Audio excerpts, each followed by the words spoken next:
The velvet ropes separating the elite from the serving class did not just divide the room. They cut like a razor. The center of the grand gala sat Victoria. Her diamond necklace caught the light, refracting shards of ice across the mahogany tables. She was the undisputed queen of the city's real estate empire, a woman who bought laws and sold destitution. Standing less than 2 feet away was Maya. Her hands were rough from bleach, raw from scrubbing the marble floors of this very estate. She wore the faded gray uniform of a temporary cleaning maid, an invisible ghost in a room full of gods. Victoria didn't look at Maya's face. She only looked at the stain. Awesome. A single drop of condensations had slipped from Maya's tray onto Victoria's silk gown. A gown worth more than Maya's family would earn in 5 lifetimes. The silence that followed was heavy, suffocating, and absolute. "You dirty, pathetic rat," Victoria whispered. Her voice was low. It possessed a venom that carried to every corner of the ballroom. "You reek of poverty. You reek of the gutters you crawled out of." Then Maya did not flinch. She did not lower her head. She stood perfectly still, her eyes reflecting the glittering lights of the chandelier. Victoria's face twisted with pure, unfiltered rage at the girl's lack of terror. The slow, deliberate movement. Victoria reached for her glass. A heavy crystal goblet filled with vintage red wine. She didn't just spill it. She hurled it. The deep crimson liquid splashed brutally across Maya's face. It soaked into her collar, dripping down her cheap uniform like fresh blood. The elite audience gasps, but no one moves. Sagrada Familia, a few billionaires, chuckle softly behind their silk handkerchiefs. Get out of my sight before I have my security. Throw you into the street where you belong. Victoria hissed. Maya calmly reached into her apron pocket. She pulled out a small, white cloth, slowly, systematically. She wiped the dark red wine from her eyes. Her expression was not one of fear. It was not even one of anger. It was the cold, terrifying stillness of a hunter waiting for the trap to spring. The narrator's voice cuts through the tension like cold steel. Victoria thought she was erasing an insect from her pristine world. But she had no idea. She had just signed the death warrant of her entire empire. The scene freezes. The frame bleeds into black and white as the sound of the ballroom fades. The heavy ticking of an old clock begins to echo. We go back 6 months earlier. The suffocating heat of the south side slums. Ilia, where the air smells of burning plastic and old rust. This is where Maya grew up. But she wasn't always a maid. 6 months ago, Maya sat in a dimly lit basement, surrounded by 3 monitors. Her fingers danced across the keyboard with lightning speed. She was a prodigy of forensic accounting. A digital ghost who specialized in tracking the money that bad people try to hide. Saya.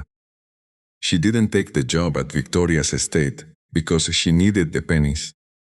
She took it because the estate was the vault. Victoria's real estate conglomerate had been systematically destroying the South Side, evicting families, fabricating debt, bribing city officials to seize land. Dios santo, Maya's own family had lost everything to Victoria's greed. Sagrada Familia. Her grandfather had passed away in a damp apartment after being forced out of his home. Maya didn't want a legal battle. The course belonged to Victoria. Maya wanted total, absolute annihilation. For 5 months, oh, while scrubbing toilets and polishing silver, Maya watched. She learned the patterns of the security guards. She noted the exact time Victoria entered her private study, La Familia, and she waited for the one piece of evidence that would bring the tower down. The transition snaps back to the present-day ballroom. The color rushes back into the scene. The wine is still dripping from Maya's chin. Victoria signals the heavy guards at the door. Take this garbage out, she commands. Maya takes a step back, her boots clicking against the polished floor. She looks directly at Victoria, her voice calm, clear, then ringing with authority. Enjoy the dress while you can, Victoria, because by midnight, you won't even own the shoes on your feet. The grand ballroom, dinosaur did not clear out after the wine was thrown. In the world of high finance and corrupt empires, cruelty wasn't an embarrassment. It was entertainment. Victoria stood by the edge of the velvet ropes, her chest rising and falling with sharp, rhythmic breaths. She watched the dark crimson stains seep deeper into the fabric of Maya's cheap uniform. Victoria, that uniform wasn't just clothing. It was a brand, a permanent mark of a lower species. She looked around the room, making eye contact with the board members of her real estate conglomerate. They offered polite, submissive nods. Nobody questioned the queen. Nobody dared. Get her out of here, Victoria repeated, her voice dripping with ice. Hazle Sagrada la Familia, and make sure she doesn't receive a single penny for her shifts this week. In fact, bill her agency for the damage to my dress. I stood, motionless, human statue, under the brilliant, burning light of the crystal chandelier. The wine was cold against her skin. Inside, her blood was pure fire. She didn't look down at the floor. She didn't wipe the remaining droplets from her collar. She kept her gaze locked entirely on Victoria's left eye. Sagrada Familia, the heavy footsteps of 2 security guards echoed across the polished marble. They were large men, dressed in tactical black suits, hired to keep the unwanted world away from the elite. They grabbed Maya by her arms, their grip tight enough to leave bruises through the thin fabric. Maya didn't struggle. She let them pull her backward, her boots dragging slightly, making a soft scraping sound. But as she passed Victoria, she leaned in just an inch. The foundations of this house are rotten, Victoria, Maya whispered, her voice dangerously steady. And you are sitting right on the crack. Victoria scoffed, ile, turning her back completely to signal that the insect had been dismissed. Throw the trash into the alley, she told the guards.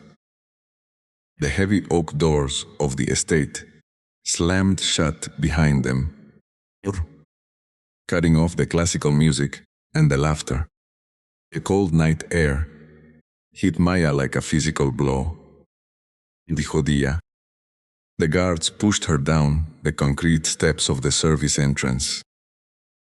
She stumbled, her knees hitting the wet asphalt of the narrow alleyway. "Stay out, rat," one guard muttered, throwing her small canvas bag onto the ground beside her. The rain began to fall.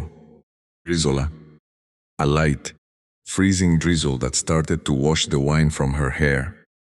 Maya sat in the dark for exactly 30 seconds. Sagrada Familia, crying, was for people who believed the world was fair.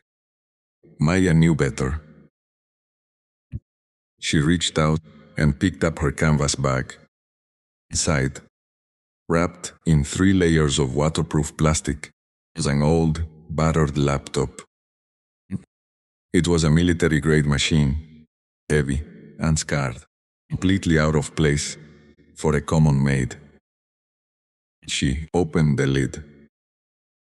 The screen glowed, casting a pale blue light across her wet face. The battery icon showed 90%. A network indicator showed a secure, encrypted satellite connection. "Let's look at the numbers again," Maya murmured to herself. Misha.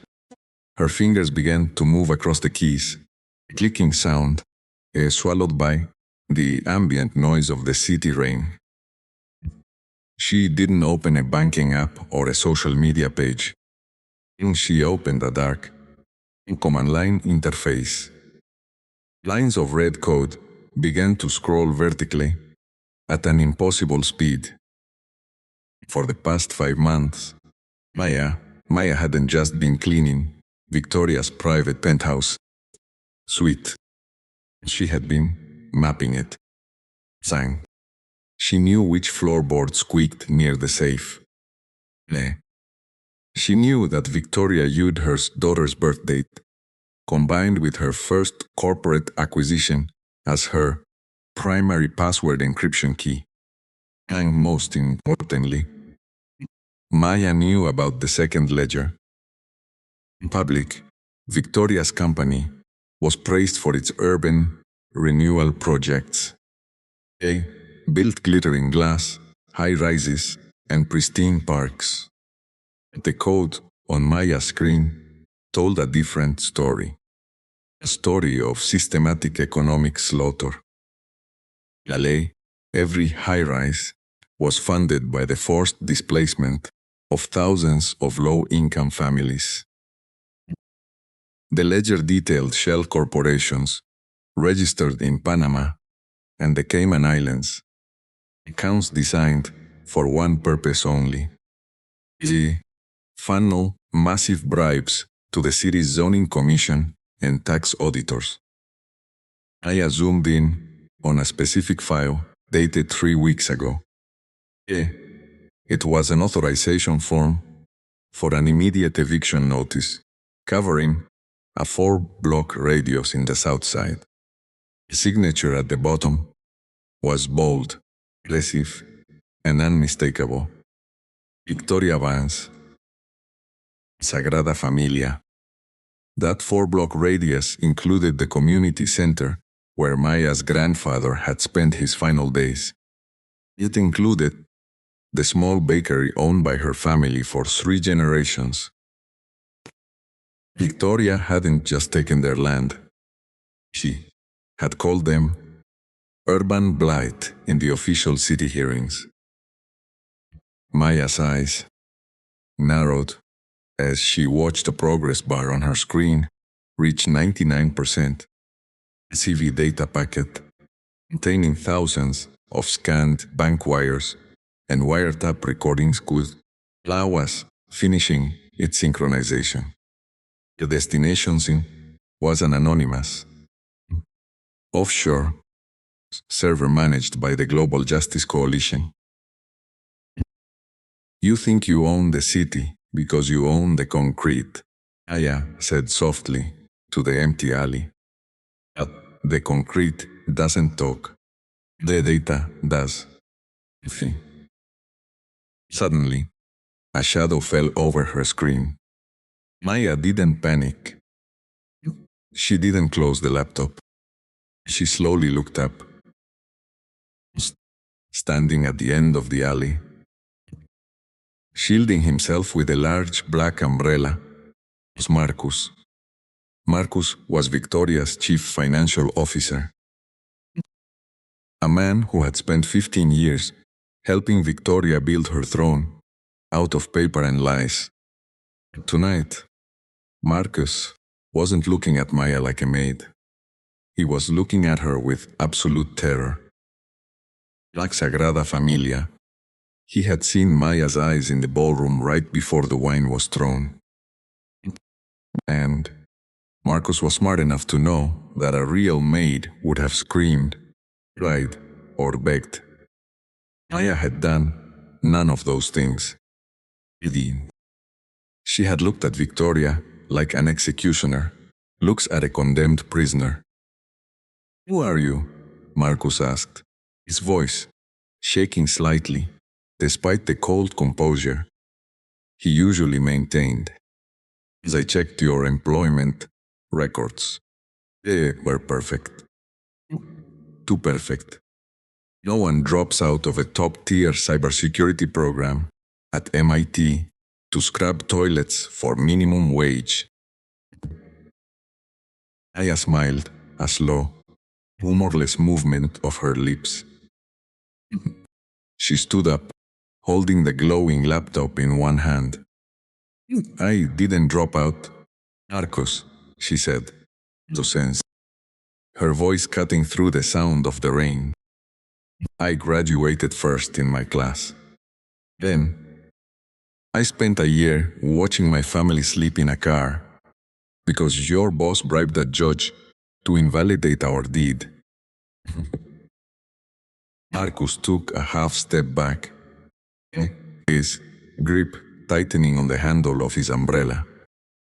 "If you think you can blackmail her, you're insane," he said, trying to regain his footing. "She has the police chief in her pocket. She has the federal prosecutors on her payroll. La Sagrada Familia. You'll disappear before you ever see a courtroom. Dime." "Then I want a courtroom." "Marcus," Maya replied, her voice dropping to a whisper that felt heavier than the storm. "I want the world to watch her fall. Oh, Sagrada Familia. I need you to make a choice. Pero." She turned the laptop screen toward him. On it was a list of every offshore bank account Marcus had ever opened under his own name to hide his share of the bribes. "You can either help me turn the lights off in that ballroom," Maya said, pointing toward the glowing windows above, "or you can go down with the ship." Marcus stood paralyzed under the massive black canopy of his umbrella. The pale blue reflection from Maya's rugged laptop screen lit up the sharp contours of his face. He wasn't looking at a cleaning maid anymore. He's staring at his own financial executioner. The screen, columns of forensic data, pulsed in a deep, then warning red. Furioso. Every shell company he had ever registered in Panama was laid out in chronological order. Every wire transfer used to buy the silence of the city's tax inspectors was stamped with a digital fingerprint. And his own electronic signature was attached to every single fraud file. "How did you get into the secure network?" Marcus asked, his voice cracked by the freezing air. "A firewall. Requires a hardware token from the executive suite," Aya did not move her fingers from the keys. Yeah, he didn't even look up at him. Darcy, you leave your high-end leather briefcase on the couch while you take your 20-minute phone calls. Marcus. You thought the invisible woman scrubbing your office coffee table couldn't read an encryption key. You assume that because my uniform costs $10, my mind works at a minimum wage level. Say, a sudden blast of cold wind rattled the iron fire escape above them, sending a cascade of water onto the asphalt. Marcus wiped a stray drop from his lip, his hands trembling violently now. Victoria will destroy you, he said, trying to summon the ghost of his corporate authority. She doesn't just have lawyers. Aya. She has people who make assets disappear. Aya closed the laptop lid with a sharp, heavy snap that echoed down the narrow brick alleyway. The sudden darkness left Marcus feeling blind and completely exposed. She can't make an asset disappear if that asset has already been broadcast to 3 different international oversight agencies, Aya said. The data synchronization completed 2 minutes ago, Marcus. Right now, a secure server in Zurich is decrypting the secondary ledger. She stepped closer to him, her heavy work boots splashing into a dark puddle. The scent of cheap bleach and expensive red wine still clung to her clothes, bizarre mix of her forced reality and Victoria's cruelty. I don't need your permission to take her down, Leah whispered, her eyes boring into his. I am offering you a life raft. Because you have a family. Because you didn't throw the wine. And if you, Anissa Risse, if you walk back through those doors without giving me the master terminal codes, you will be in a federal holding cell by sunrise. Marcus looked back at the grand oak doors of the estate. Through the frosted glass panels, he could see the warm, amber glow of the crystal chandeliers. He could hear the distant, muted swell of a string quartet playing a classical symphony for the elite. Inside was safety, health, and the illusion of absolute power. Outside, in the dark rain, with a girl he had ignored for 6 months, was the brutal reality of an impending collapse. His shoulders slumped. The corporate arrogance, the cold brandy from his posture, leaving him looking older, smaller, and defeated. Real. He reached into his tailored coat pocket and pulled out a sleek, matte black titanium USB drive. This is the offline root key for the live financial display inside the ballroom, Marcus said, his voice barely audible over the rain. Victoria wanted to project the company's real-time revenue growth on the main screen during the midnight charity toast. Leia. She wanted to show the billionaires how much money she made from the South Side redevelopments. Maya took the cold titanium drive from his hand. Her fingers brushed against his, steady and completely devoid of fear. What does this root key allow me to do? She asked. It bypasses the local venue AV mixer, Marcus explained, looking down at the wet ground. If you plug that into the estate's main media server in the basement, whatever is on your laptop screen will override the presentation. The entire board, the politicians, the media, they will see the real numbers. Info. They will see the bribe receipts. Eofaya tucked the drive safely into the hidden inner pocket of her canvas bag. Thank you for choosing survival, Marcus, she said calmly. Now, go back inside. Act normal. And when the clock strikes 12, make sure you are standing near the exit. Marcus didn't say another word. Ella, he turned around. He opened the service door, slipped back into the warmth of the palace, leaving Maya alone in the storm. The narrator's voice returns, dropping into a tone of quiet, calculating anticipation. The trap was now fully constructed. Nama. The elite were inside their fortress, drinking wine that cost more than a worker's yearly rent, celebrating their own immunity. Hido. But the walls were no longer keeping the world out.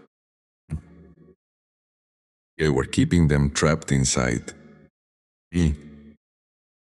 Aya didn't leave the alleyway immediately. She walked over to a rusted iron electrical box mounted on the brick wall. She pulled a small, customized electronic bypass tool from her bag and attached it to the building's main fiber optic conduit. The tool's green LED light began to blink rapidly, intercepting the building's internal security network feed. On her phone screen, the live security camera feeds of the entire estate appeared. Alos, she watched the main ballroom from a high-angle perspective.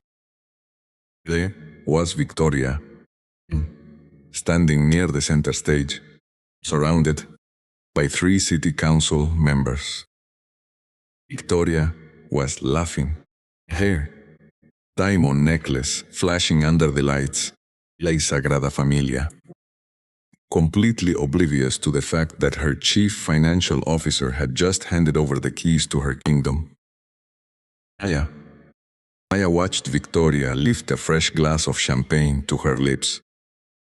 "Let's enjoy the taste," Maya murmured, her eyes cold as ice as she stared at the screen. "Because it's the last clean thing you will ever swallow." She packed her equipment away, pulled the hood of her faded gray jacket over her head, and vanished into the dark shadows of the city streets. The stage was set for the midnight execution. A storm raged over the city, washing the streets in a cold, unforgiving downpour. Inside the grand estate, the laughter of the elite grew louder, fueled by vintage champagne and the warmth of absolute luxury. They felt safe inside their fortress of capital, Leia, entirely detached from the misery of the world outside. Victoria stood at the center of a small circle of local politicians, Jora, her voice carrying over the music. "The working class simply lacks vision," she remarked, swirling the remaining amber liquid in her crystal glass. "They see an old neighborhood with history. I see premium real estate waiting to yield millions." The politicians chuckled, nodding in sync with the woman who funded their re-election campaigns. Suddenly, a loud crash shattered the elegant atmosphere. The entrance of the ballroom. Marcus, the chief financial officer, re-entered.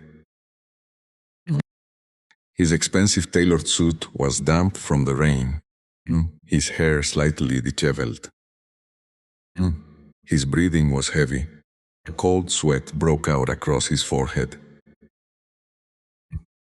Victoria's eyes narrowed instantly as she stepped away from her high-profile guests.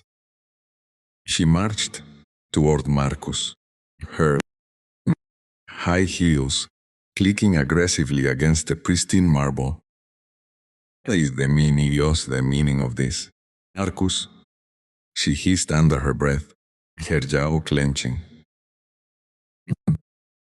You look like a stray dog that just crawled out of a gutter. You are representing the Vance group tonight. Pull yourself foes together. Elegada. Marcus looked at her, his eyes wide, with an emotion Victoria had never seen in him before. It wasn't respect. And it wasn't the usual submissive compliance. It was absolute, suffocating dread. Victoria, we need to stop the presentation. Marcus whispered, his voice trembling.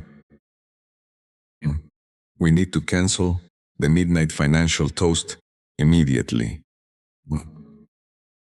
There has been an anomaly in the secondary data servers. Oscura. Victoria let out a cold, sharp laugh, waving her manicured hand in dismissal. Anomaly. You are a genius with numbers, Marcus, but you are becoming paranoid.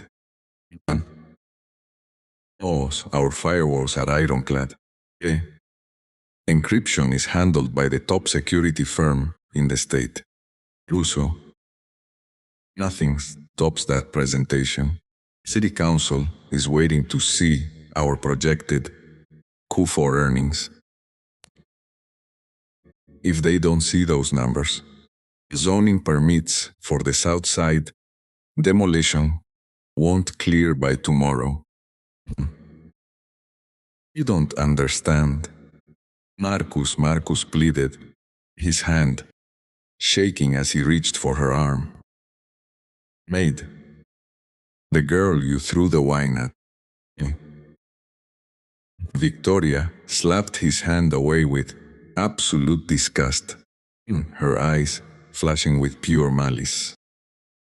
Do not dare touch me, Marcus, she growled, her voice dropping into a lethal, low register. And do not mention that pathetic peasant in my presence again. She was an insect who made a mistake. She was crushed accordingly. If you don't have the stomach to watch an inferior creature get put in her place, then you don't belong at my table. Lido, go the bathroom, clean your face, and be ready on stage in 20 minutes. If you ruin this night for me, I will personally ensure your career is buried so deep, no one will ever remember your name. Marcus stared at her for 3 long seconds. He saw the utter lack of humanity in her eyes, the blind arrogance that blinded her to her own destruction. He realized then that Maya was right. The house was already falling, and Victoria was determined to pull everyone down with it. Fine, Marcus said quietly, his voice turning hollow. Have it your way, Victoria. He turned around and walked toward the back exit, blending into the shadows near the security monitors. Meanwhile, 3 floors below the grand ballroom, in the damp concrete basement of the estate, The air hummed with the sound of servers. The main media server room was protected by a heavy steel door and an electronic keypad lock. A red LED light glowed on the lock, signaling that access was strictly restricted to authorized network administrators. A shadow moved down the dark corridor. It was Maya. Ale. She had stripped off her soaked gray cleaning uniform, revealing a sleek, matte black tactical jacket. Her face was clean, a red wine washed away, leaving her skin pale and her expression utterly focused. She pulled the matte black titanium USB drive out of her pocket. She didn't try to hack the keypad. Then she didn't need to. Narcos had given her the master bypass code. Her fingers flew across the keypad. 9, 4, 7, 0. The lock clicked, the red light turning into a solid, bright green. The heavy steel door swung open smoothly, revealing the glowing rows of server racks inside. The blue and green lights reflected in Maya's cold eyes as she stepped inside the room. The temperature was freezing, designed to keep the massive processors from overheating. She located the primary AV media server, labeled Vance Grand Galam Store. This was the digital heart of the entire event. This machine controlled the massive LED projection screens that lined the walls of the grand ballroom above. Aya plugged the titanium USB drive into the main auxiliary port. Immediately, her custom software began to execute. Lines of white text rapidly overrode the security protocols of the Vance Group network. Bypass established. Root privileges granted. Local video feed intercepted.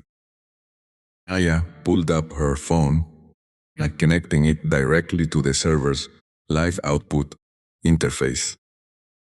Stodilia. She could see the exact digital slide that was currently queued for the midnight presentation. It was a sleek, gold-bordered graphic that read, Vance Group, engineering the future of our city. Aya smiled, her thumb hovering over the upload button on her custom script. Let's change the presentation to something a bit more accurate. Yeesh, whispered to the empty server room. With a single tap, Aya, she uploaded the hidden secondary ledger, the wiretap recordings, the bank transaction history. The data was now locked into the system. Waiting for the master cue from the ballroom stage. She checked her watch. 11:45 p.m. 15 minutes until midnight. 15 minutes till the elite of the city would witness the complete and utter annihilation of the Vance Empire. Aya pulled the USB drive out, closed the server room door, and walked up the concrete stairs, blending seamlessly back into the background of the massive palace. The fuse was lit. The digital countdown on Maya's phone blinked steadily in the cold darkness of the service corridor. 11:50 p.m. 10 minutes remained until the midnight presentation. Sagrada for me.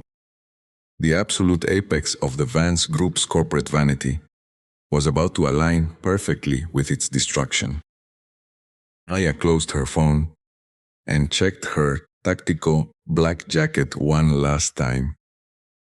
A titanium USB drive was removed from the server rack, and the localized payload was actively running. Yeah, it was spreading quietly through the internal local area network like an airborne contagion. It didn't trigger any perimeter defense systems because it carried Marcus's valid, high-level administrative credentials. Security a la family protocols saw the code as a standard system update directly from the chief financial officer, Lian Hui. She began her ascent back up the stone stairs leading from the basement server room to the service pantry. Every step she took was methodical, heavy, with the weight of 5 months of silent endurance. She remembered Sagrada Familia, scrubbing the floors of this very staircase until her knees bled. She remembered Victoria's voice echoing down the hallways, calling the workers cattle that require strict discipline. Darla. The elite believed that wealth granted them the right to treat human beings like disposable tools. Data did not care about social status. Data was completely objective. Maya pushed open the service door and slipped into the back of the grand ballroom pantry. Celialos. The room was filled with catering staff rushing frantically to prepare the midnight champagne towers. Dozens of surfers in matching white gloves lined up, balancing heavy, silver trays loaded with crystal flutes. Nobody noticed Maya. To the elite guests outside, even to the management staff, she was completely invisible. Phantom, moving through the machinery of luxury. Through the gaps in the pantry curtains, Lalia, the main ballroom looked like a golden sea of indulgence. Lighting had been shifted to a deep amber hue, designed to make the women's diamonds glitter with maximum intensity. Victoria was standing on the raised VIP platform near the center stage. She had changed out of her stained haute couture gown and into a secondary dress. An emerald green silk piece that cost just as much, radiating absolute confidence.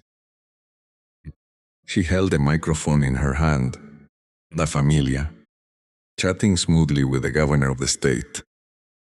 We have cleared the final legal hurdles for the Southside Zone, Victoria announced to her circle, her voice sharp and triumphal. The demolition teams move in at dawn. By next year, that entire slum will be replaced by a luxury residential district for individuals who actually contribute to the city's GDP. The governor smiled, raising his glass. Progress, Victoria. Clara. To the visionaries who fund it. Behind them, the massive LED screens lining the ballroom walls began to glow, shifting from a static logo to a dynamic countdown. Midnight toast. 5 minutes remaining. The guests began to migrate toward the center of the room, gathering under the massive crystal chandeliers. The chatter grew louder, an ocean of corporate hubris, reaching its absolute high tide. Maya stood behind the heavy velvet curtain, watching Victoria's brilliant smile. She reached into her pocket and tapped her phone screen twice. Notification appeared. Offshore Zurich, decryption hub, 100% complete. The secondary ledger was now completely public, distributed to 24 different independent news outlets simultaneously.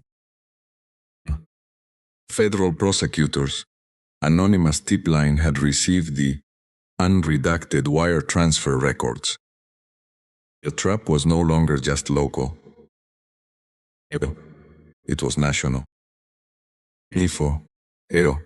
Marcos was standing near the emergency exit door on the far left side of the room. His hands were stuffed deep into his pockets. His face completely pale under the golden lighting. He kept his eyes glued to the floor, refusing to look at Victoria or the screens. He knew what was coming. He knew that the gold and glass around them was about to turn into a cloud of sharp shrapnel. The narrator's voice slices through the ambient hum of the party with a cold, absolute finality. The elite believe their fortresses are built on solid ground. They believe that money can buy permanent immunity from the consequences of their arrogance. They forget that the grandest structures are held together by the very people they crush under their boots. And when those people decide to stop carrying the weight, the tower falls instantly. So, the clock on the wall began to strike its first chime. The classical string quartet ceased their playing, transitioning smoothly off the stage. Victoria stepped onto the main podium, spotlight tracking her every movement with absolute precision. The crowd erupted into polite, rhythmic applause as she adjusted the microphone. Ladies and gentlemen, leaders of industry, and builders of our great future, Victoria began. Ella Hocha, voice echoing perfectly through the high ceilings. Welcome to the midnight hour. Welcome to the midnight hour. Victoria's voice rolled through the massive speakers, crisp, sharp, and dripping with corporate authority. The crowd went dead silent, their faces turning toward the elevated stage, like flowers tracking an artificial sun. She stood beneath the blinding glare of the central spotlight, her green silk gown reflecting the light like cold venom. Tonight, we don't just celebrate the closing of a fiscal year, she declared, a brilliant, hollow smile stretching across her face. We celebrate the total transformation of our city's landscape. We celebrate the execution of a vision that leaves the stagnation of the past behind. Behind her, the massive LED screens began their synchronized transition, pulsing with golden borders. The audience held up their crystal glasses, preparing for the multi-million-dollar revenue reveal. But in the back of the room, near the primary catering entry, the heavy velvet curtain parted slightly. Aya stepped out into the open floor. She was no longer wearing the faded gray uniform, nor was she hiding in a tactical jacket. She walked with a slow, deliberate stride, her head held remarkably high, her posture radiating absolute calm. Her clothes were simple, but her presence was heavy enough to shift the air pressure in the room. As she approached the central seating area, Few low-level executives turned and frowned. Why is that girl still here? One billionaire whispered, recognizing her from the earlier wine incident. I thought Victoria had security throw that garbage into the streets. Victoria saw the distraction in the crowd. She tracked their eyes, and her gaze landed squarely on Maya. The corporate smile on Victoria's face instantly vanished, replaced by a tightening of her jaw that signaled pure fury.